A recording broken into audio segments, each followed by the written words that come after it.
हे सतगुरु दीन दयाल हरे। जय सतगुरु दीन दयाल हरे।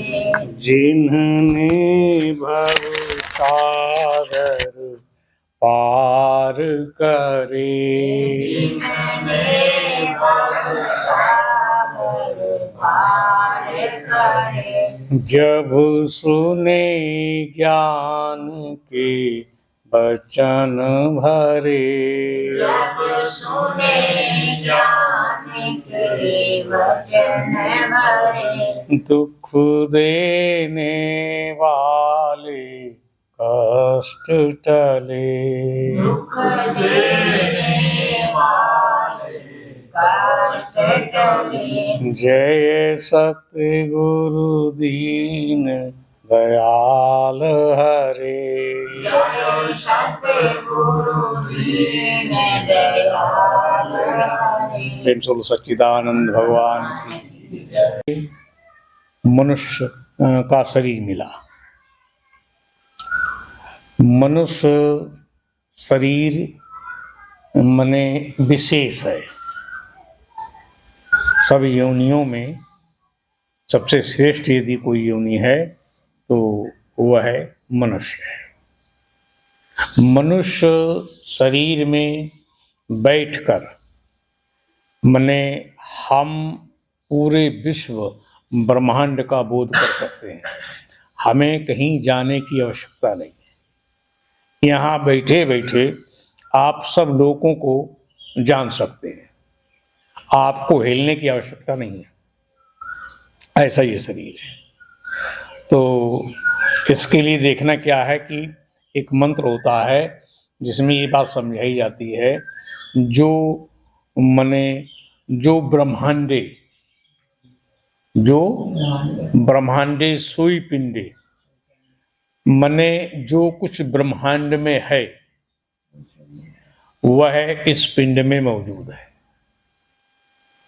समझे कि नहीं? तो जैसे ब्रह्मांड का मतलब समझेंगे हम, तो जैसे मुर्गी, क्या समझेंगे हम? मुर्गी।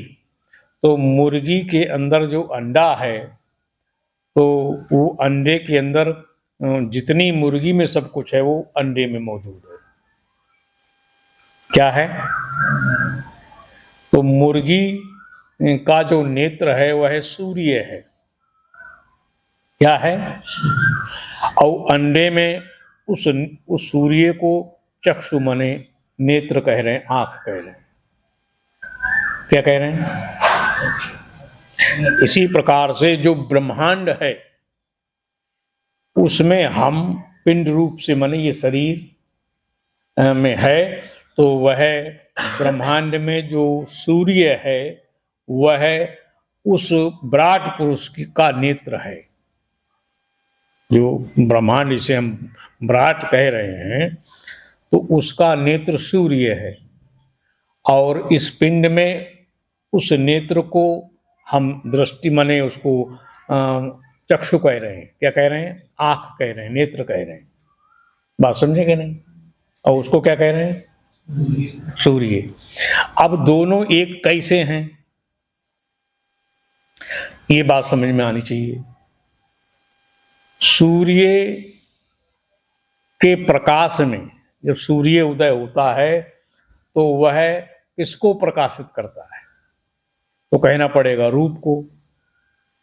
कोई भी रूप जो है वह सूर्य के न रहने पर, अदृश्य हो जाने पर दिखाई देता है? तो नहीं देता।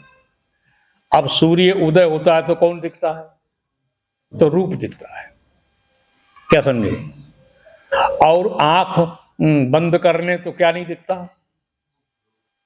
और आंख खोलते हैं तो क्या दिखता है? तो दोनों एक ही बात हुई। जो गुणधर्म सूर्य में है वही गुणधर्म हमारे चक्षु में मने आंखों में है।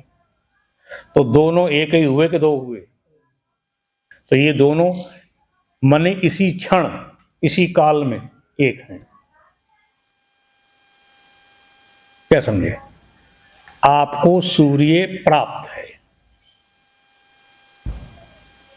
बड़े पुरुष, विराट माने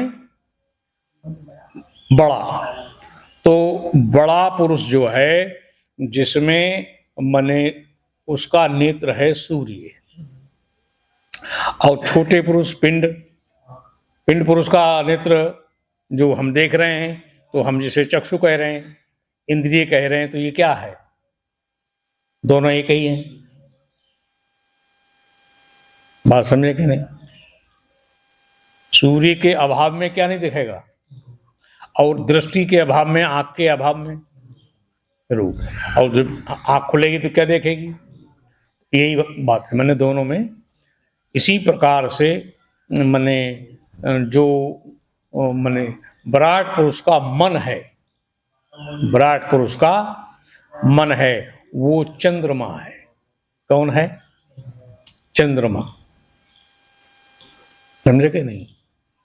तो और इस पिंड पुरुष का, वही उसी को हम मन कह रहे हैं। क्या समझे? मने चंद्रमा क्या होता है? पूर्ण चंद्र। क्या होता है? पूर्णिमा। पूर्णिमा जब होती है तो पूर्ण चंद्र होता है, पूर्णमासी पूर्ण होता है। तो अब उसमें से एक दिन माने अगला दिन होता है, तो परवा जिसे कह रहे हैं, तो मने उस दिन थोड़ा घट ही जाएगा। बोलो कि नहीं? दूसरे दिन दूसरी तिथि होगी, द्वितीय, तो उस दिन घटेगा, फिर तीन, फिर अमावस्या तक अदृश्य हो जाएगा। क्या हो जाएगा? अदृश्य। तो इसमें से जो घट रहा है उसका जो कलर है, जो तुम देख रहे हो सफेद, जिसे हम अमृत कह रहे हैं, तो वो उसका कम हो रहा है, माने उसका प्रकाश कम हो रहा है, और कालिमा बढ़ रही है, कालापन बढ़ रहा है, और अमावस्या को वो दिखाई नहीं देता। ऐसा होता है कि नहीं? तो वो यहाँ मन है। यहाँ क्या होता है? तो जैसे अब चंद्रमा के एक एक तिथि, परवा, द्विज, तीज, चौथ, पंचमी, ये सब देवताओं का भोग भोगते हैं, चंद्रमा से अमृत पान करते हैं, सब देवता। समझे कि नहीं? जैसे अमावस्या को पितर भोगते हैं, पितर। एकादशी को भगवान विष्णु भोगते हैं। क्या समझे? इसी प्रकार से एक एक तिथि देवताओं में बटी हुई है। क्या ख्याल है? अब हमारा मन जब अदृश्य होता है, कब होता है? गहरी निद्रा में, सुषुप्ति अवस्था में। जब हम गहरी नींद में सोते हैं, जहां स्वप्न नहीं आता, तो वहां पर मने कोई चिंतन होता नहीं, मन स्थिर है। फिर वहां से वह अमृत पान करता है। मन हमारा हृदय में, मने जो परमात्मा व्यापक है, उस परमात्मा से एकीकरण हो जाता है उसका। किसका? मन का। मन गहरी नींद में और भगवान दोनों वहां एक हो जाते हैं। क्या हो जाते हैं? तो संसार में दुखी व्यक्ति को दुख का बोध नहीं होता, सुखी व्यक्ति को सुख का बोध नहीं होता। चींटी सो जाए, हाथी सो जाए, स्त्री सो जाए, पुरुष सो जाए, अमीर गरीब, ज्ञानी अज्ञानी, सब सो जाए गहरी नींद में, तो सबका अनुभव एक होगा, पूरी सृष्टि का, चींटी का भी, हाथी का भी, देवी देवताओं का भी, मनुष्य का भी, सबका क्या होगा? एक ही अनुभव होगा, दूसरा अनुभव होगा नहीं। क्या समझे? तो वहां से जब व्यक्ति जागता है, तो अपने मन की जो ऊर्जा है, जो अमृत है, उसको वह खर्च करता है विषय वासना में। कहाँ करता है? कोई चिंतन करेगा धन का, कोई पुत्र का, कोई मकान का, कोई दुकान का, कोई रोजगार का, नाना प्रकार का मन चिंतन करेगा। समझे कि नहीं? तो ये सब चिंतन करने में जो ऊर्जा नष्ट हो रही है, व्यर्थ जा रही है, तो वह मन ने जो ऊर्जा ली थी परमेश्वर से, वह ऊर्जा खर्च हो रही है। क्या हो रही है? जैसे चंद्रमा की हो रही है, देवता पान कर रहे हैं। इसी प्रकार से इस मन की ऊर्जा को तुम्हारा विषय नष्ट कर देता है। ये नित्य प्रत्य का कार्य सब जगत में है, सबका। क्या समझे? तो आप मने आपके लिए जो शरीर मिला है, आप अपनी लक्ष्य की ओर न जाकर आप उधर जा रहे हैं जिधर मने आपका पतन है, पतन होगा। तो इसके लिए कहा असूर्या नाम ते लोका अंधेन तमसा व्रता। आप ऐसे अंधकार में लोक में जा रहे हैं जहां रोशनी है ही नहीं। समझे कि नहीं? आप प्रेत में जा रहे हैं, प्रेत योनि में को जा रहे हैं, पतन की ओर जा रहे हैं, मृत्यु की ओर जा रहे हैं। क्या समझे? और आपको जाना किधर है? उधर वो गति, ऊपर की ओर उठना है। समझे कि नहीं? तो उधरगामी हूं हम। तो हम अपना चिंतन बदल दें। क्या बदलें? तो हम कंट्रोल करके नहीं बदल सकते, हठयोग से नहीं बदल सकते। जब तक हम किसी विषय को समझ नहीं लेंगे, वो विषय बंद नहीं होगा। जैसे कोई विषय हो, बीड़ी अगर किसी का विषय है तो वो कहे हम हठ योग में छोड़ देंगे, तो वो छोड़ तो सकता है क्योंकि उसका नशा 2 मिनट रहता है, लेकिन फिर भी वो मने व्याकुल रहेगा, उसको कठिनाई होगी। और कुछ विषय ऐसे होते नहीं छोड़ पाओगे। तो अब किस प्रकार छूटेगा कि आप बीड़ी के मने पूरे उस सिस्टम को समझ लो, पूरा विज्ञान उसका आप जान लें, तो आप बीड़ी नहीं पिएंगे, छूट जाएंगे। शराब के सिस्टम को पूरा समझ लेंगे आप, तो फिर आपको शराब छूट जाएगी, लत छूट जाएगी। जुआ के सारे उसका खुलासा अगर कर दिया जाए तो जुआ कोई कितने खिलाड़ी वो खेलेगा, क्योंकि विषय को जान लेने पर विषय समाप्त होता है। और जब तक नहीं जानेंगे मन बार बार उधर जाएगा। अब आप गद्दी नहीं पकड़ रहे तो आज की नहीं खेल रहे, ऐसे हाथ बंद कर लिए, पर मन वहां जा रहा है कि नहीं? बोलो, तो छूटा कहां?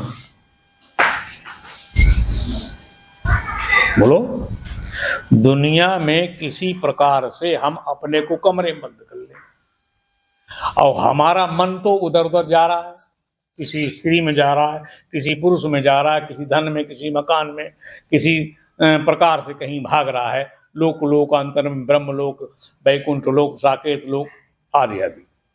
तो हम कमरे में बंद हैं, हम एकांत में हैं? बोलो, कहीं नेबर कोई तो है? हम सब पूजा में बैठी, ध्यान में बैठी है, मन कहाँ जा रहा है? तो तुम्हारा ध्यान हो पा रहा है? तो नहीं हो पा रहा है। क्यों नहीं हो पा रहा है? जब तक हम पूरे विश्व ब्रह्मांड को जान नहीं लेंगे। क्या समझे? विषय बंद होगा ही नहीं। विषय का बोध होने पर विषय समाप्त हो जाता है। ये सूत्र है, समझ में आ रहा है कि नहीं? कोई विषय है, अगर तुम उसको जान गए, मैंने किसी व्यक्ति को तुम जान गए, जब जान गए तो अब क्या जानोगे उसमें? जानना बंद हो जाएगा कि नहीं? बात ही खत्म हो गई। तो क्या कहा गया कि जाने बिन न होए प्रतीति, जाने बिन न होए प्रतीति, बिन प्रतीत होए नहीं प्रीति। प्रेम स्वरूप सच्चिदानंद भगवान की। राजी राजी। क्या मैंने कहा? जाने बिन, जब तक हम किसी वस्तु व्यक्ति को जान नहीं लेंगे तब तक उस पर विश्वास होगा। अब हम कहें विश्वास कर ले रहे हैं, फिर भी मन में कोई खुरापात आ जाएगी कि नहीं, कि जाने धोखा ना दे दे, जाने कुछ हो ना जाए, कुछ कह ना दे। बोलो, तो जाने बिन न होए प्रतीति, प्रतीति माने विश्वास, और बिन प्रतीत होए नहीं प्रीति, और जब तक विश्वास नहीं होगा प्रीत होगी नहीं,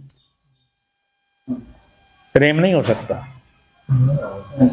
किसी अज्ञान लड़के में, किसी अज्ञात लड़की में जिसे तुम जानते ही नहीं, तुम्हें प्रेम कैसे हो गया? बोलो, प्रेम कैसे होगा? होगा ही नहीं। प्रेम कब होगा? जिसको हम पूरी तरह जान लेंगे तो उस पर विश्वास हो जाएगा। विश्वास हो जाएगा तो प्रेम किया जाएगा कि अपने आप हो जाएगा? अपने आप हो जाएगा। और प्रेम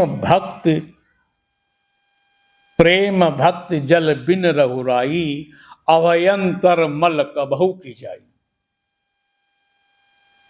जो आपके अंतराल में मल है, अंतःकरण में जो मन में मल है, वो प्रेम भक्ति। कौन सी भक्ति?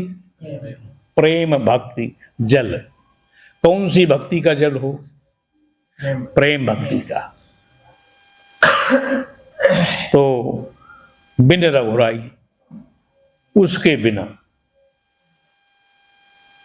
अवयंतर, अंदर का जो मल है वो कभी नहीं जाएगा। तो कैसे जाएगा?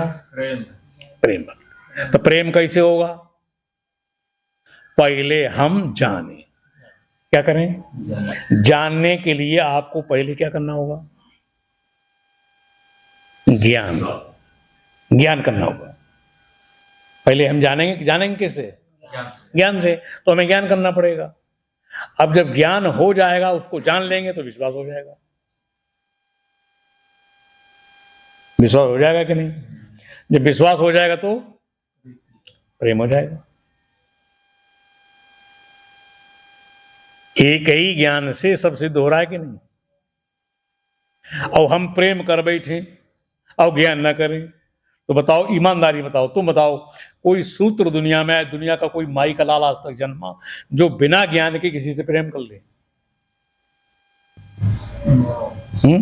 मोह हो जाएगा। मोह होगा, प्रेम नहीं होगा। समझे कि नहीं? तो आप अपने गुरु पर मोहित हैं। किस पर? तो ये तुम्हें मोह मार देगा, चाहे वो ये शरीर हो, चाहे कोई और हो। अगर गुरु किसी शिष्य पर मोहित है तो उसको मरना पड़ेगा, उसका उद्धार नहीं हो सकता। बात समझे कि नहीं? मोह शकल व्याधिन कर मूला, समस्त दुखों का जो मूल कारण है, आधार है, अधिष्ठान है दुखों का, वो कौन है? मोह है। दुनिया में छोटे से छोटा और बड़े से बड़ा यदि कोई दुख होता है किसी को, कभी किसी काल में हुआ है या कभी होगा, उसका कारण कौन होगा? मोह होगा।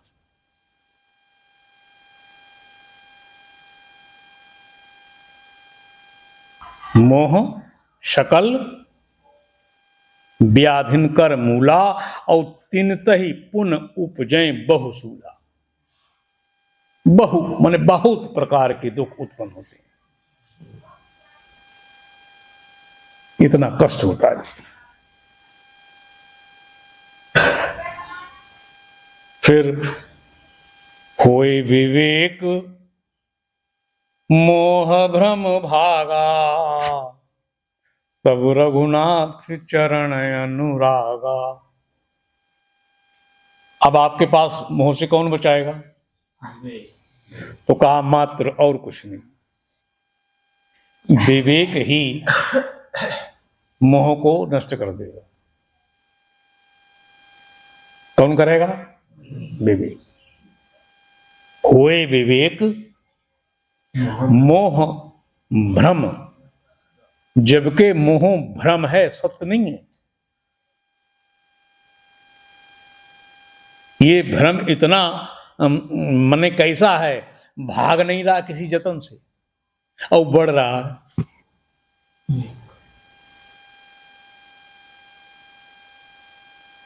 तो कैसे भगेगा? मात्र विवेक से। जब मोह नहीं रहेगा तब रघुनाथ, उस परमेश्वर से आपको प्रेम होगा, उसके चरणों में आपको अनुराग होगा। तो पहले मोह हटे। कौन हटे?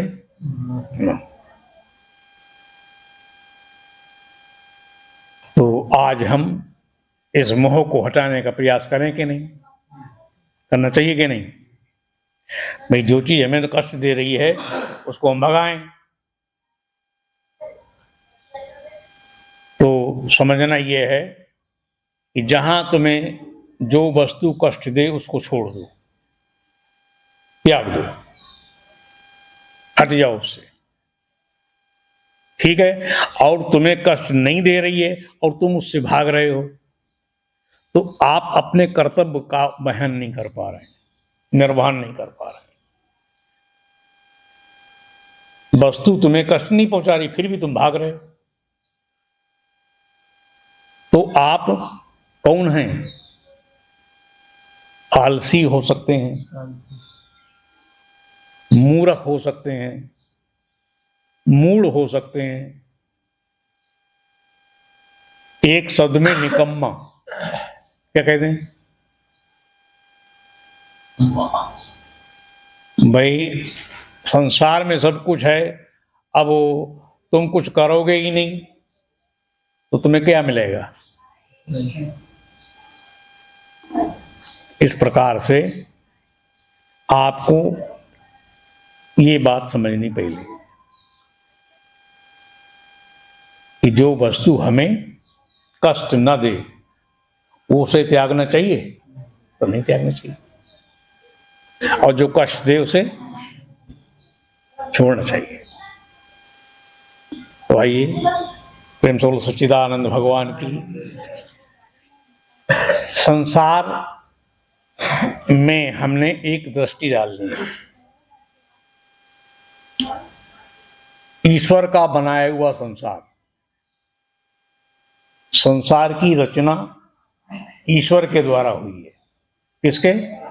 ईश्वर के। तो ईश्वर का बनाया हुआ संसार यदि आपको कष्ट दे रहा है तो छोड़ दो, और नहीं दे रहा है तो नहीं, हाँ बंद करो। अगर आपको कष्ट नहीं दे रहा है तो कहीं ना कहीं आप में तालमेल में, समझ में खराबी हो सकती है।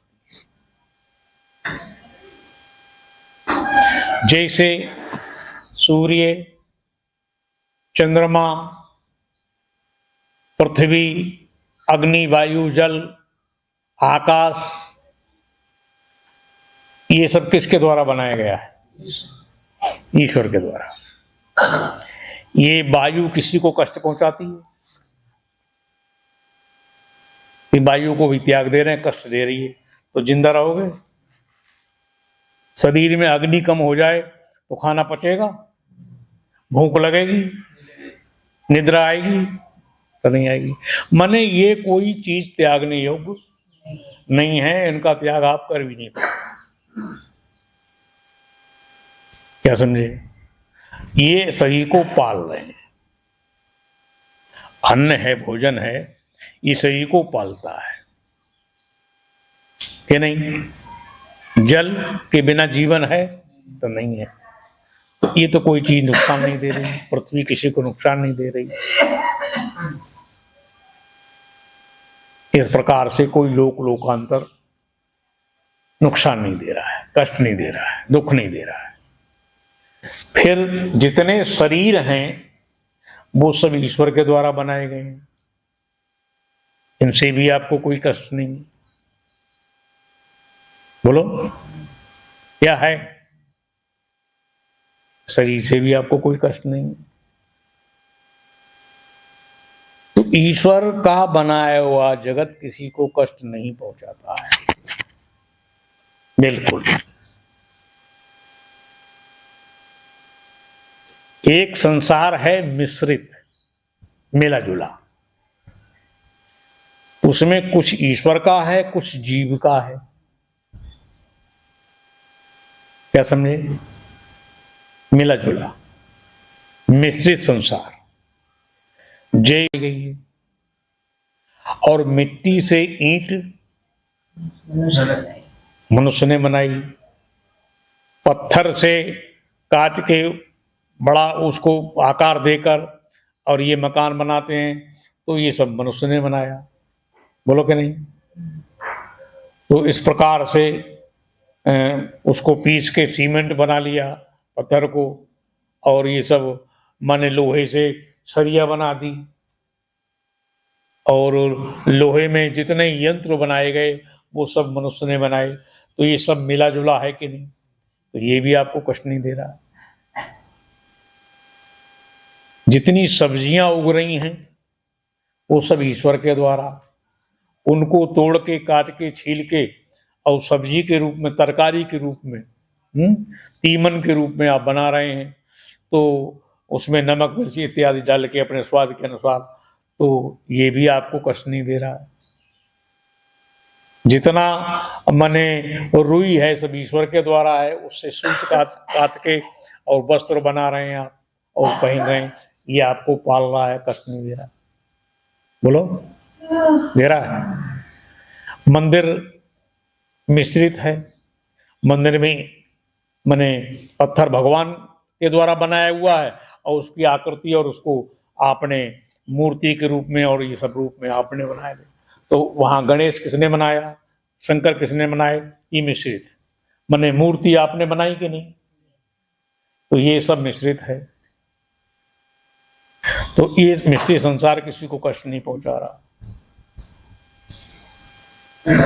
लोहे में, स्वर्ण में, तांबे में, किसी भी धातु में कुछ भी बनाया आपने, कोई आभूषण के रूप में, कुछ यंत्र के रूप में, वह सब चाहे सुई से लेकर हवाई जहाज तक, ये सब मानव के द्वारा निर्मित है और ईश्वर का।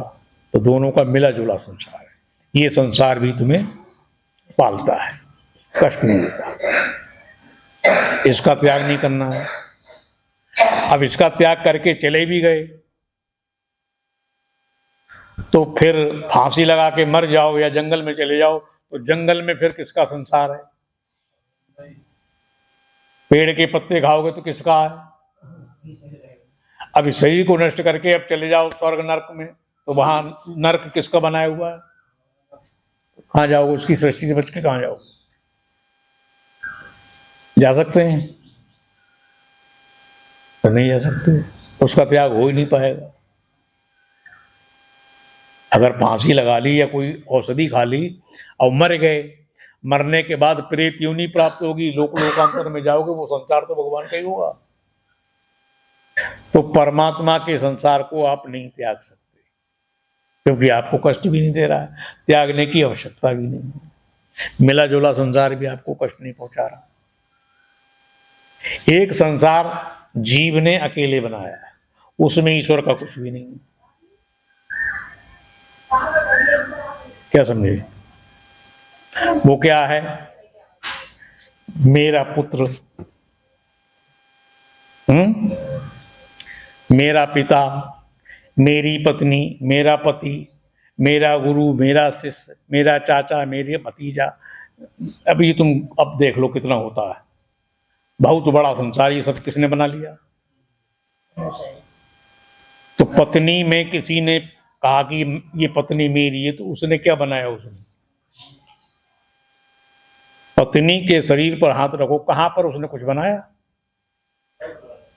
तो उसने मने देखना यह है कि बनाया कुछ नहीं। पति पत्नी सब पहले से ईश्वर के द्वारा बनाए हुए हैं। उसने पति और पत्नी नाम रख लिया, ये मेरी पत्नी, ये मेरा पति है, ये मेरी माता, ये मेरा पुत्र है, ये मेरा गुरु, ये मेरा शिष्य है। ये किसने बनाया? ये अकेले मनुष्य ने बनाया। और ये संसार भी आपको कष्ट नहीं पहुंचा रहा है। इससे भी आपका व्यवहार चल रहा है। जब आप किसी को बुलाते हैं जिसको नहीं जानते, तो छड़ी वाले, टोपी वाले, छाता वाले, बोलो कि नहीं, ए रक्षा, नाम नहीं जानते, कुछ ना कुछ संबोधन करते हैं। तो इससे व्यवहार चलता है। तो ये भी तुम्हें पालता है, इससे तुम्हें कोई कष्ट नहीं होता। एक संसार मनुष्य ने और अकेले और बना लिया। कौन सा? ये मेरी पत्नी और उसको हृदय में बसा लिया, ये मेरा मकान, उसको हृदय में बसा लिया, ये मेरा इष्ट, उसको हृदय में बसा लिया। बात समझे कि नहीं? जितने भी यंत्र, car, motor, TV, fridge, cooler, पंखे, सब हृदय में बसा लिए, ये सब मेरे। तो ये संसार जो हृदय में बसा लिया, अब कष्ट यहां इसने दिया। किसने दिया? अब यहां से कष्ट प्रारंभ हो गया, पता चला नहीं। पता कब चला? जब वस्तु नष्ट हुई तो, या कुछ उसमें कलर खराब हुआ, या कोई टूट फूट हो गई, या कोई नुकसान हो गया, तो आपको पता लगा, तो आपको पीड़ा हुई, अरे तो बहुत बड़ा नुकसान हो गया, दर्द हो गया। एग्जाम्पल, उदाहरण देखिए, आप किसी दुकान पर आप टीवी खरीदने गए, आजकल कौन सी चल रही, वो एलईडी, एलसीडी, जो भी कुछ होता होगा। तो ये आपने खरीदी, और खरीदने में अभी देर है, देख रहे हैं भी ये कौन सी क्वालिटी है, ये कौन सी कंपनी है, ये कितनी साइज है, कितना, ये सब देखा, तो पसंद कर रहे हैं, और देख रहे थे वो गिर पड़ी, छूकर देखा और गिर गई, टूट गई। तो नुकसान आपका हुआ कि दुकानदार का? तुम्हें कोई कष्ट हुआ? थोड़ा सा हुआ, मानवता के नाते, कि यार भाई हमारे हाथ से छूट गई, या फिर उसके हाथ से छूट गई, तो थोड़ा बहुत तो कष्ट हो जाएगा, लेकिन उतना नहीं होगा कि तुम्हें अब रोटी पेट में ना चले। भाई रोटी रखिए ना, रोटी खाएं, इतना थोड़ा कम हो गया भाई बहुत। अब वो टीवी जो वो है, जो उसकी रसीद कट गई और अपने हाथ में ले ली और अपने रास्ते में टूट गई या घर आके टूटी, तो वो मिश्रित है कि नहीं है? उसमें धातु भगवान का बनाया हुआ है, उस धातु को किसी पुर्जे के किसी पार्ट्स के उसके रूप में मैंने एक आकृति देकर उसको किसने बनाया? मनुष्य ने। तो मिला जुला है वो टीवी। तो मिला जुला संसार कष्ट नहीं देता, पर क्या हुआ कि उस पर जो मोहर लगी है, ये मेरा है, और वो हृदय में आ गया। क्या समझे? हृदय में अपने आप आएगा, जहां मेरा है अपने आप आ जाएगा, बसाने की जरूरत नहीं, अपने आप आ जाएगा। और अपनी आंख बंद करो और हृदय में झांक कर देखो, तुम्हारा पास कौन कौन टीवी है, शकल आ जाएगी कि नहीं? अपने सगे संबंधी सब शकल में आ जाएंगे नहीं? एकदम हृदय बंद कर दिया, सब दिखाई देने लगेंगे, लड़के बच्चे, यहां तक इन महिलाओं को तो अपनी कटोरी तक याद आ जाएगी, और पहचान लें, कोई लेके जाएगा, अरे ये कटोरी तो हमारी है। दुकानदार नहीं पहचान पाएगा कि मेरी दुकान की है। बोलो, तो कितना जटिल मोह है।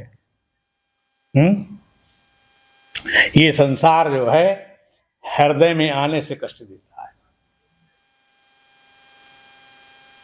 4 प्रकार संसार है। कौन सा रुलाता है?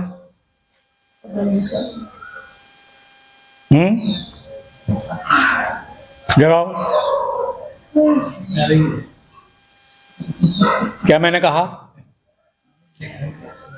जल में नाव रहे तो रहे, जल में नाव रहे तो रहे, पर नाव में जल मत आने दो। जल में नाव रहने दो, कोई दिक्कत नहीं है। जल में नौका है तो बनी रहे, दिक्कत क्या है? बैठे हैं तो नहीं डूबेगी। और डूबेगी कब? जब उसमें जल भर गया तो डूब जाएगी कि नहीं? डूब जाएगी। तो क्या खराबी आएगी? खेल खत्म हो जाएगा। तो खेल खत्म हो जाएगा कि मर जाओगे कि नहीं? बिना मौत मरे कि नहीं? ये कोई मरना नहीं हुआ, ये कोई मरना नहीं हुआ, बल्कि मारे गए। क्या हुआ? दुनिया में बिरला ही कोई मरता है, या हम दूसरे शब्द में कहें, सबकी अकाल मृत्यु होती है। बिरला ही कोई ज्ञानी है जो जिसकी मृत्यु होती है। मरना सबको आता ही नहीं। जो मर जाता है फिर वह नहीं जानता। क्या समझे? वो मरना है, उसको कहा है मरना। या तो मारे जा रहे हो तुम बेमौत सब जगह, आइए अपनी जगह। तो हमने करना क्या है? हमें कष्ट कौन दे रहा है, इस बात को और थोड़ा पक्का करते हैं। एक माता थी, कहीं भजन हो रहे थे, कीर्तन हो रहे थे, और किसी ने कहा एक्सीडेंट हो गया। क्या हो गया? एक्सीडेंट हो गया वहां रोड पर। और कहा कोई ऐसा, ऐसे एक बेटा मर गया किसी का। तो वो उसने कहा ऐसे कपड़े पहने हुए तो हमारी लड़का था।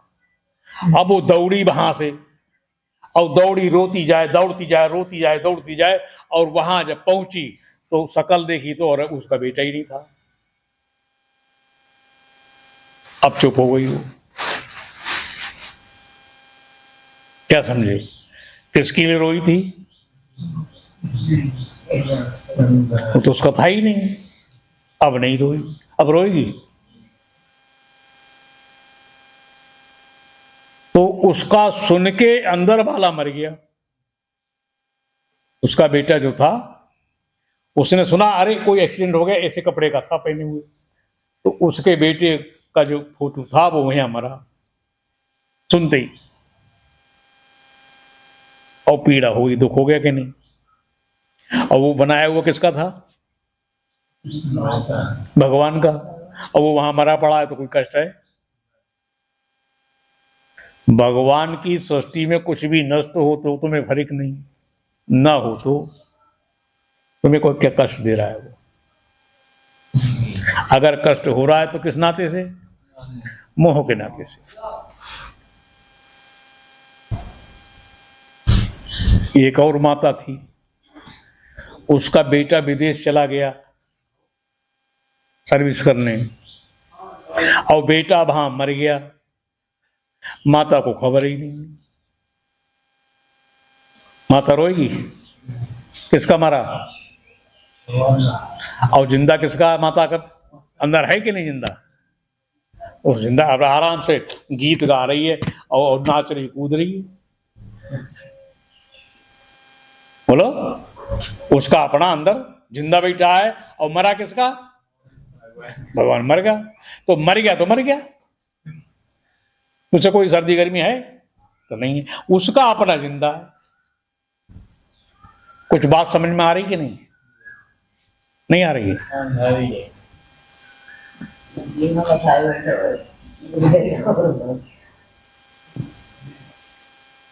एक माँ का बेटा मर गया है, उसे पता नहीं है, तो वो कोई कष्ट नहीं उसे। क्या समझे? और एक माँ का बेटा मरा नहीं, उसे खाली पता लग गया कि तेरा बेटा मर गया। मरा नहीं तो वो दौड़ के गई रोते हुए, देखा कि मेरा नहीं है, तो अब नहीं रोई। तो किसने उड़ाया तुम्हें? मोह ने। ये सिद्ध हुआ कि नहीं? तुम्हारी कोई वस्तु नष्ट हो जाए, खेती में, दुकान में, मकान में, लड़के बच्चे में, स्त्री पुरुष में, तुम्हारे मित्र में, शत्रु में, माने तुम्हारा जितना क्षेत्र है, जितना व्यवहार है, उसमें से कोई मर जाए। जैसे अभी उसमें कौन देश चल रहा है, यहाँ बम गिर रहे हैं रूस से, और दूसरा कौन है? यूक्रेन। यूक्रेन नाम है। चलो हम एक देश रख लेते हैं ना। अब वहां से ब्लास्ट हो रहा है बम, तो उसमें अपने भारत के लोग भी थे फंसे हुए, तो उस कहानी को नहीं दोहरा रहे हम। मैंने जहां बम गिरा तो कहा बहुत भारत के लोग मरे, तो अब मैंने जिनके विदेश में गए हुए हैं उनको कष्ट होगा कि नहीं? बोलो, भगदड़ मच जाएगी और व्याकुलता आ जाएगी कि नहीं? अब जब देखेंगे जाके तो हमारा नहीं मरा, हमारा जिंदा है, तो हम रोएंगे? बोलो। और जिसका मरा, अब जिनको पता ही नहीं चला कि कौन मरा कौन नहीं मरा, तो लोग कहेंगे हमारे हमारे बच जाएं और बाकी सबके मर जाएं। बम में अगर कहीं गिर भी गया तो कहा हमारे ना मरे। अब वहां जाके देखा कि हमारे तो नहीं मरे, तो अरे ये किसकी लाश पड़ी है? अरे कहा ये तो बुआ है। अब बुआ मर गई। कौन मरी? तो हमारी बुआ बच जाती, बाकी से मर जाते। कोई सर्दी गर्मी थी तो नहीं थी। तो बुआ पर तुम्हारी मोहर की मेरी है, तो तुम कष्ट भोग रहे हो। क्या समझे?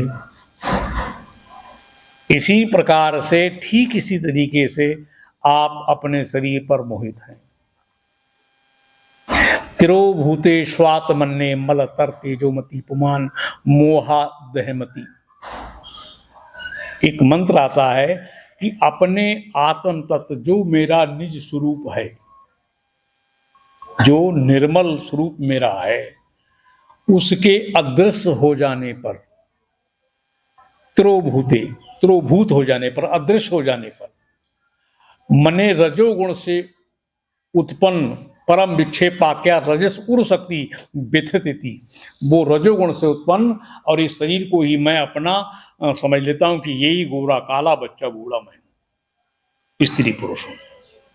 तो इस पर मोहित हो जाते हैं, और वह परम विक्षेपाख्या रजस उर शक्ति व्यथिति, और उससे उत्पन्न वह काम क्रोध लोभ रूपी शक्ति इसको व्याकुल करती है, दबोच लेती है, और ये रोने लगता है, तड़पने लगता है। इसलिए आप इस पर मोहित हैं, अपने शरीर पर। ठीक उस तरह से जिस तरह से भगवान के बनाए हुए पुतले हैं सारी संसार, वैसे ये पुतला भी भगवान का ही है। भगवान की वस्तु जन्मे मरे तुम्हें कोई लेना देना नहीं। तुम्हारा बच जाए, कौन बच जाए? तुम्हारा। तो तुम्हारा कहां पर है? तुमने केवल एक मोह बसात उसको अपना मान लिया। ये शरीर आपका नहीं है, किसका है? ये ईश्वर का है। और अपना मान बैठे, अब दुख भोगो।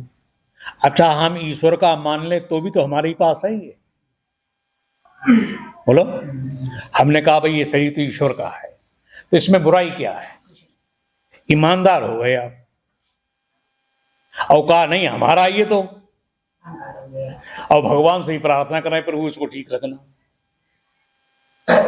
बोलो, तुम्हारा शरीर भगवान ठीक रखे, प्रार्थना करते हैं कि नहीं? मंदिर में जाते हैं, कान पकड़ते हैं, तौबा करते हैं, नाक रगड़ते हैं, बहुत कुछ करते हैं।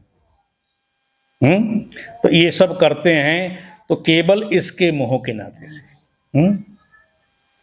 ये शरीर आपके लिए है। किसके लिए? इसको कैसे भोगा जाएगा? जो हमें मने शरीर छोड़ना भी ना पड़े और हम दुख से छूट जाए। तो ये शरीर मेरे लिए है पर मेरा नहीं। न कुछ छोड़ा और न कुछ पकड़ा, ज्यों के त्यों रहे, जैसे जल में नाव रही। ये शरीर किसके लिए है? अहो शरीरम विश्वम प्रत्यज्य। अष्टावक्र जी ने ये बात कही राजा जनक से कि जनक, आश्चर्य है, अहो शरीरम विश्वम प्रत्यज्य, केवल शरीर के त्याग से विश्व का त्याग हो जाता है। और विश्व का त्याग कर दें हम और शरीर का ना करें तो नहीं होगा, कुछ भी नहीं त्यागा जाएगा।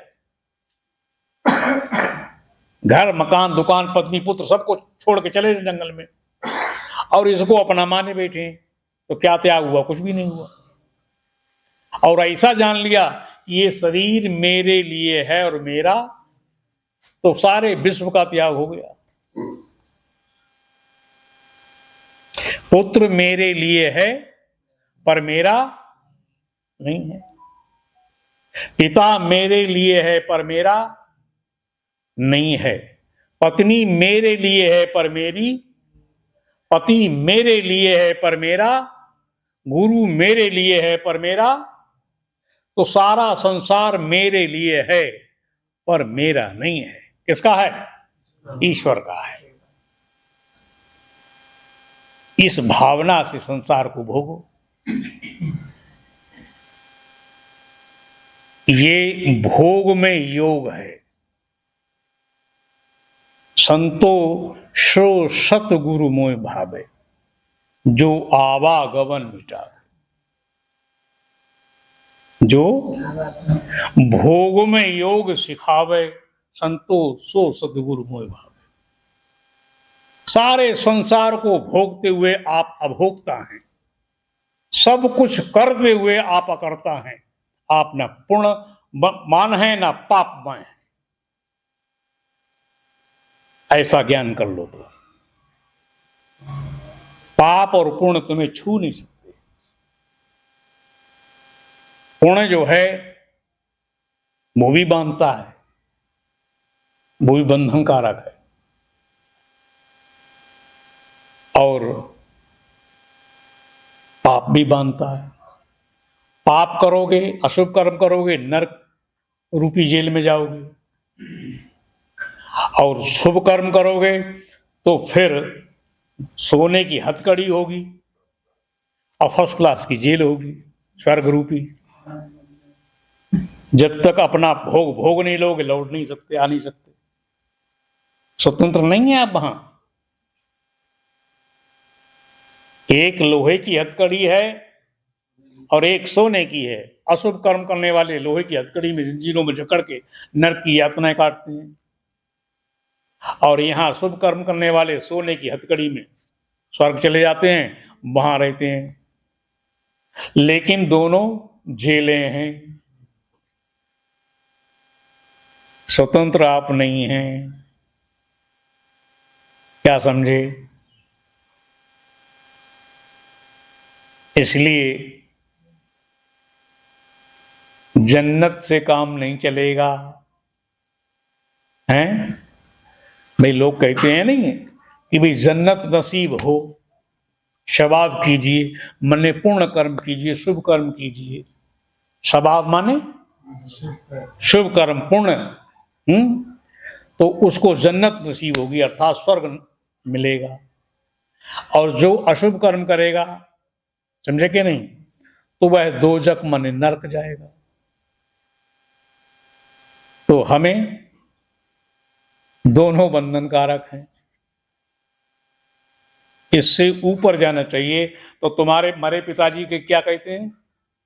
स्वर्गीय। तो उनका निवास कहां है? स्वर्ग में। और संतों क्या कहते हैं? ब्रह्मलीन है। तो कौन ज्यादा बढ़िया है? तो तुम्हें ब्रह्म में लीन होना है कि स्वर्ग जाना है?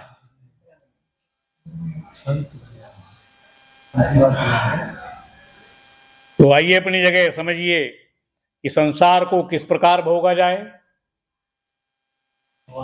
ये सब कुछ मेरे लिए है पर मेरा नहीं है।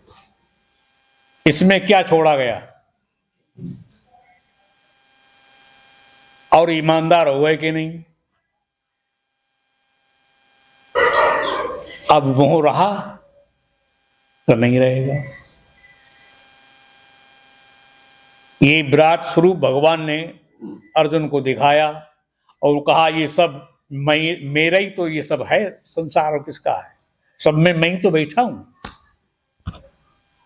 बोलो, चींटी मैं हूं, पशु में मैं हूं, देवताओं में मैं हूं, सब में अपने बता रहे हैं। तो ईशावास्यमिदं सर्वम इत किंचित जगत्याम जगत। सब में ईश्वर बैठा है। इस दृष्टि को रख के होश में सब में भगवान बैठा है और संसार को भोगो। कैसे भोगें? कि मेरे लिए है पर मेरा। अब कितना अधिकार दिखाओगे? तो इससे आप संसार में अछूते रहेंगे। क्या रहेंगे? जैसे जल में कमल होता है तो उस पर जल का कोई असर होता है? अगर कमल के पत्ते पर बूंद डालें तो वो इधर उधर घूमती रहेगी, उसको गीला नहीं कर पाएगी, माने उसमें व्यापक नहीं हो पाएगी, वो इधर उधर रहेगी। तो इस प्रकार से कमल की भांति रहो, अछूते। जल में रहो, संसार में रहो, पर आप इस ज्ञान से संसार में अछूते रहेंगे, कमल की तरह रहेंगे। संसार को भोगते रहेंगे लेकिन आप पर संसार का कोई रंग नहीं चढ़ेगा, असर नहीं होगा। ना आप पूर्णवान बनेंगे, ना आप पाप में बनेंगे। शुभ और अशुभ दोनों से आप ऊपर उठ जाएंगे। अब आपको भगवान से प्रेम हो जाएगा, मोह की नष्ट होती। तो फिर तुम्हारे लिए है सब कुछ या तुम्हारा है? अब तुम मानते क्या हो? अपने लिए मानते हो या अपना?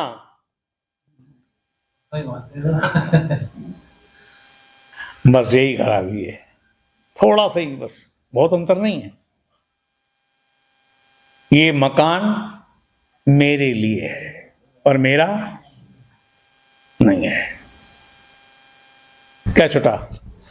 इसमें कोई और तो आएगा नहीं, हम ही रह रहे हैं। ये शरीर मेरे लिए है पर मेरा, गुरु मेरे लिए है पर मेरा, भगवान मेरे लिए है पर मेरा। बोलो, कहीं यहां फंस जाओ। भगवान किसके लिए है? मेरे लिए है पर मेरा नहीं है। इस दृष्टि को सामने रखो और संसार में आगे बढ़ो, मौज लो। मोह निशा सब शोभन हारा, देखें स्वप्न अनेक प्रकारा। इस मोह रूपी रात्रि में सारा जगत सो रहा है और नाना प्रकार के स्वप्न देख रहा है। ये जो आप दिन में स्वप्न देख रहे हैं कि इतना और ये प्लाट वहां मिल जाए, बराबर में बिक रहा है, और ये मकान इधर ऐसे गेट लग जाए, ऐसे ये हो जाए, ये और माने ये यहाँ कार खड़ी हो जाए, यहाँ बाइक खड़ी हो जाए, यहाँ एक गाय और बंधी जाए। बोलो, ये जो आप स्वप्न देख रहे हैं बार बार उसी में चिंतन जा रहा है। क्या समझे? तो ये मोह रूपी रात्रि में सारा जगत सो रहा है, यही देख रहा है स्वप्न, नाना प्रकार के जिसके जो सपने हैं। तो ये सब क्या है? मोह के नाते से। और ये मोह चला गया तो ये सारा स्वप्न चला जाएगा, तुम्हारा चिंतन चलेगा ही नहीं। जो अमृत तुम प्राप्त करोगे अंदर से, परमेश्वर से, तो मन उसी में लगाएगा, परमेश्वर में। तो परमेश्वर से वस्तु आई और परमेश्वर में लगी, वहां से ऊर्जा आई और लगी कहां? तो सब कुछ किससे उत्पन्न होता है? परमेश्वर से। और सब कुछ प्राप्त किसे होता है? परमेश्वर को। तो ये सिद्धांत समझ लो आप। फिर आपका चिंतन माने संसार का नहीं रहेगा, किसका रहेगा? परमात्मा। अपने आप हो जाएगा। परमात्मा का करना नहीं होता, अपने आप हो रहा है तो चिंतन है, नहीं हो रहा तो चिंतन है कि अरे थोड़ी देर के लिए तो राम राम जपी लें, ओम जपी लें, कोई सा नाम तो हम जपी लें। तो जपना कुछ होता ही नहीं, अजपा। जपना नहीं है, अपने आप है, सब अपने आप चौथा।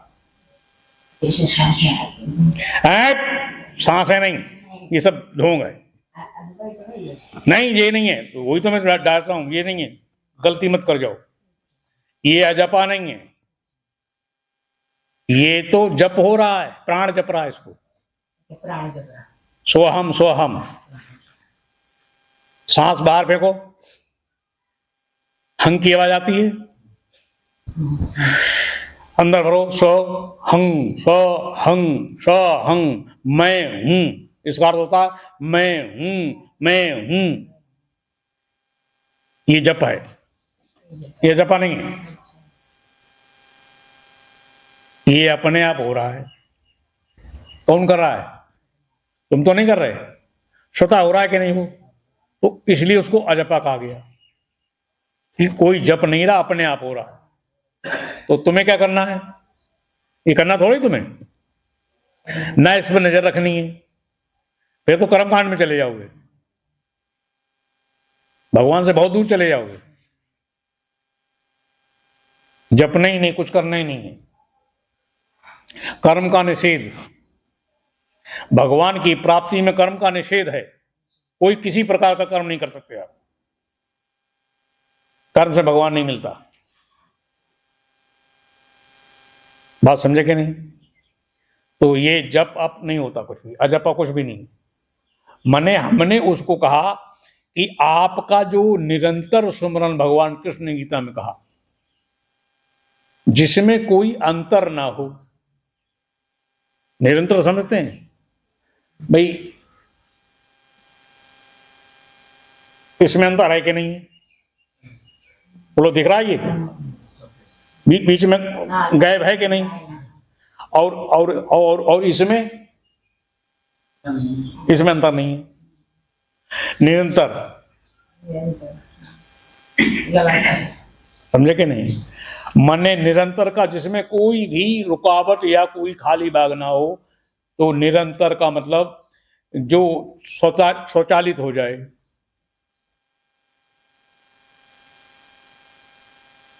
एक शब्द में समझ लो, उसे ज्ञान कहते हैं। ये ज्ञान से संभव है। जब ज्ञान हो जाता है तो ज्ञान का नाश नहीं होता, समझे? ज्ञान अपना कार्य करता रहता है। ये सब ज्ञान मार्ग है जिसको तुम सुन रहे हो।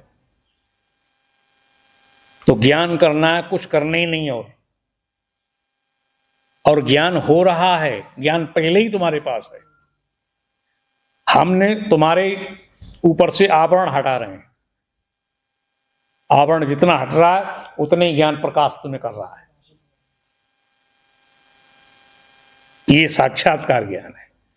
जो बाहर से कहा जा रहा है, अंदर भी वही है, बाहर भी वही है, निरंतर। इसमें कोई अंतर नहीं है। जो अंदर बैठा है तुम्हारे ज्ञान, समझे कि नहीं? और जो मैं यहां बाहर से बोल रहा हूं वह ज्ञान और ये ज्ञान एक ही है, इसमें कोई अंतर नहीं है। इसको आप लगातार समझ रहे हैं, इसको साक्षात्कार कहते हैं। क्या समझे? ये बात समझ में आ गई कि नहीं? इसलिए स्वप्न देखना अपने आप बंद होगा, तुमने नहीं करना है। तुमने कुछ करना ही नहीं, तुम आराम से सो जाओगे। शाम को लेटोगे, आराम सो जाओगे, सीधे गहरी निद्रा में जाओगे और सुबह जगोगे लेटते ही गहरी नींद में। संसार में क्या देखना है? संसार में देखने क्या है? देखने जैसा है क्या? बोलो। दर्शन को तो साधु है, अगर देखने जैसा कोई है तो किसे देखें। और सुमरन को गुरु नाम, किसका सुमरन करना चाहिए? हरि नाम या गुरु नाम। अगर गुरु नहीं तो भगवान सुमरन करो, और गुरु है तो भगवान का नहीं कर सकते, फिर गुरु करोगे। दो सत्ताएं खड़ी नहीं हो सकती कभी भी किसी काल में। क्या समझे? तुम्हारा भगवान भी सामने आ जाए, इधर बैठ जाए, और तुम्हारा गुरु सामने बैठ जाए, तो तुम किसका सुमरन करोगे? और तुमने गुरु का नहीं किया, भगवान ने किया, तो शपथ कौन लगाएगा तुम्हारे? भगवान लगाएगा, गुरु नहीं लगाएगा। बोलो, कौन मारेगा? भगवान मारेगा, दंड देगा तुम्हें। कर्म और ज्ञान का अध्यक्ष है वो। बिना अध्यक्ष के कोई कार्य होता ही नहीं। जो तुम सुन रहे हो, इसका अध्यक्ष वही है कि तुम सुन रहे हो यहां और मैं सुना रहा हूं। और कर्म का भी अध्यक्ष वही है, कर्म का कोई दूसरा नहीं है। उसी का ये विधान है कि उसको कोई कर्म से प्राप्त नहीं कर सकता। ज्ञान मार्ग में कर्म का निषेध है।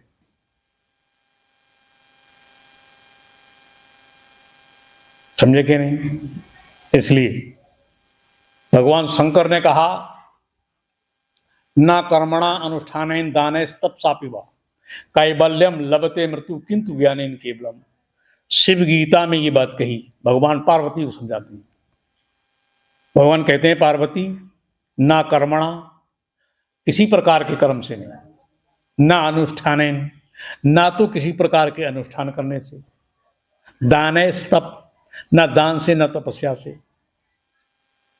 या कोई और किसी जतन से, तपसा पे बा मने और कोई कर्म ऐसा जो कहने में नहीं आ रहा है, उससे भी नहीं। कैबल्यम लभते मृत्यु, कोई मृत्यु को लांग नहीं सकता, उल्लंघन नहीं कर सकता। मृत्यु आएगा, मारेगा। हर वस्तु उत्पन्न हुई है, नष्ट होगी। बोलो, शरीर उत्पन्न हुआ, नष्ट होगा कि नहीं? या तुम करो या ना करो, अपने आप होगा कि नहीं?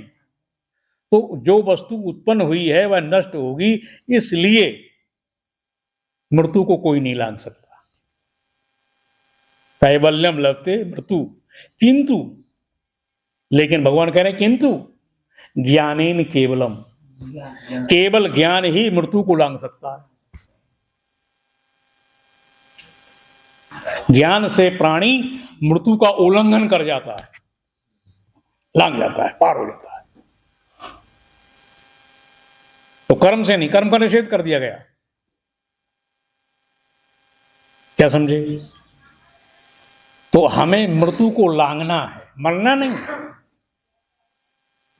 लांग जाएं, पार हो जाएं मृत्यु से, हम अमरता प्राप्त कर लें। तो वह किससे संभव है? और ज्ञान कैसे होगा? सत्संग से होगा। तो इसलिए कौन दुर्लभ है? सत्संग। तो सत्संग के लिए कितना उतावला होना चाहिए? जितने उतावले आप हैं सत्संग के लिए, ये कुछ भी नहीं। इतना हम नहीं चाहते, हम बहुत ज्यादा चाहते हैं। क्या समझे? जैसे भूख लगती है बच्चे को तो चीखने लगता है, गाय को भूख लगे तो डकराने लगती है। बोलो कि नहीं? इस प्रकार से उससे कई गुना ज्यादा तुम्हारे में चाह हो सत्संग की, कि तुम्हें दुनिया में कोई भी मने बेड़ियों में जकड़ ले वास्तव में, और खंबे से बांध दे, और उस जंजीर को तोड़ने का साहस तुम्हारे अंदर आ जाए कि मैं सत्संग सुनने जाऊंगा तो जंजीर टूट जाएगी, तुम्हें कोई जकड़ नहीं पाएगा। ये मैं चाहता हूं, ये देखना चाहता हूं, तब मैं तुमसे प्रसन्न होऊंगा। शरीर ठीक ठाक है, थोड़े बहुत पैसे हैं, नजदीक है, चले आ रहे हो। क्या समझे? ये कोई उत्साह नहीं है आपका। क्या समझे? अरे तुम एक दिन पहले आ जाओ, अरे हम तो भूल गए, हम तो आज ही समझ रहे थे। एक बार हमारे व्यक्ति बैठे हुए हैं, उन्होंने एक दिन पहले ही सही सोच लिया कि आज सत्संग है, आज है डेट, तो फोन किया मैंने, आज नहीं कल है। इस समय मौजूद हैं,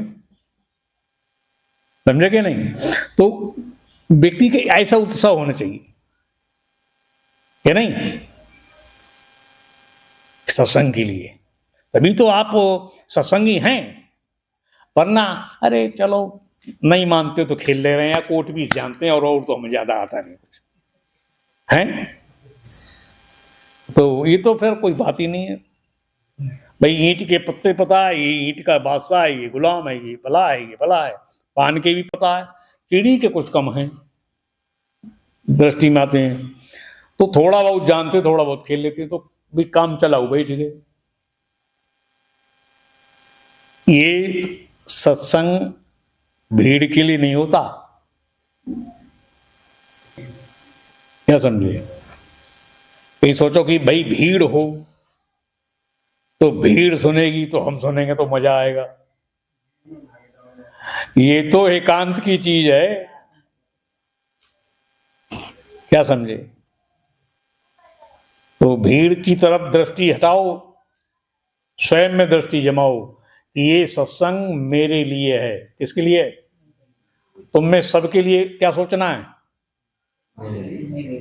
मेरे लिए है। तुमने सोचा एक भी शब्द कि ये मैं उसको बताऊंगा, तो फिर ज्ञान तुम्हारे द्वारा उसको ही होगा, तुम्हें नहीं होगा।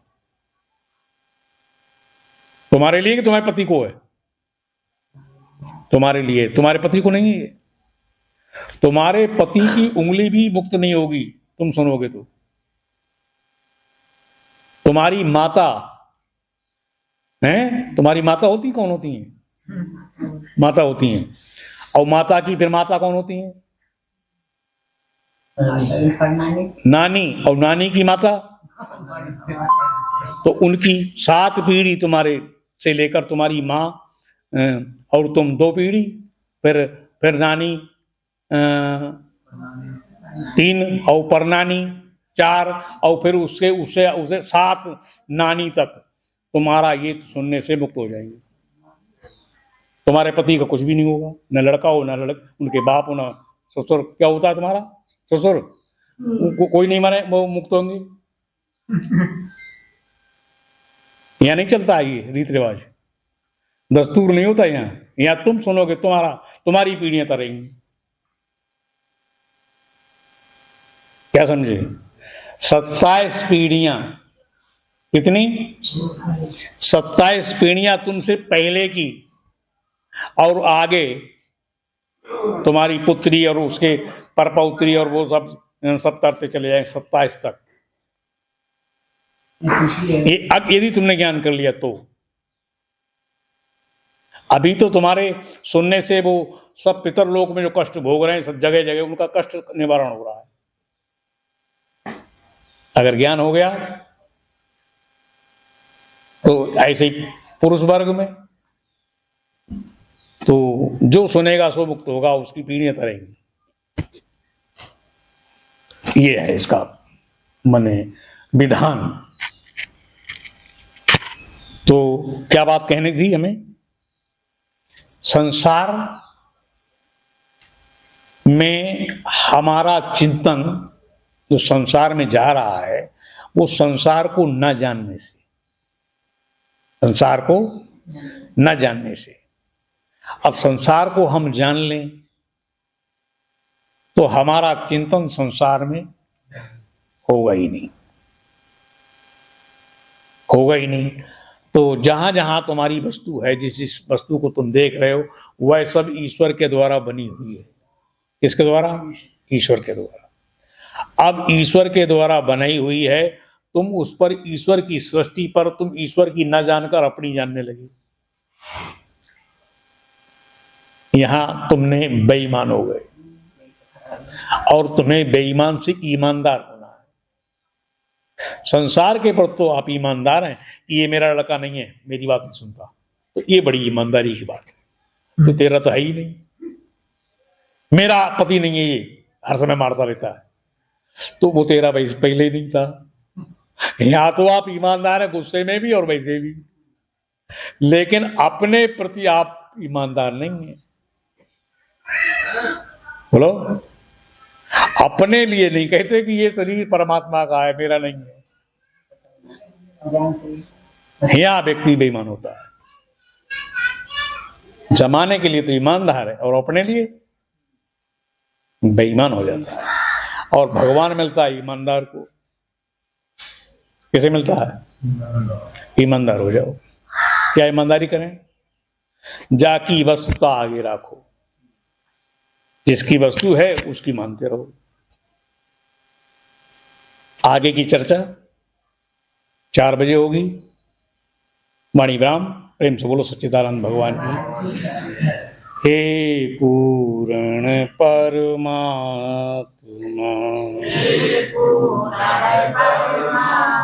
सुखी हो जीवात्मा, विश्व बने धर्मात्मा,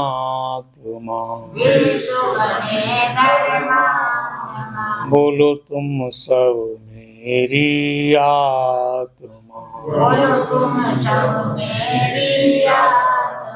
हे पूर्ण परमात्मा। प्रेम से बोलो सच्चिदानंद भगवान की, राजा रामचंद्र महाराज की, कृष्ण बलदेव की, सनातन धर्म की।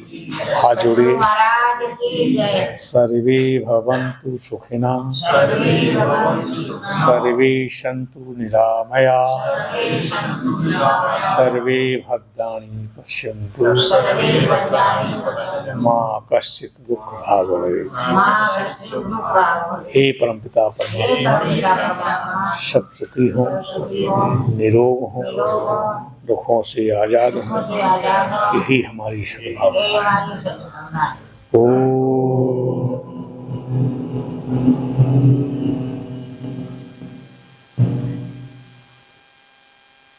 शांति शांति शांति। हरिहर प्रसाद लेकर हरिहर।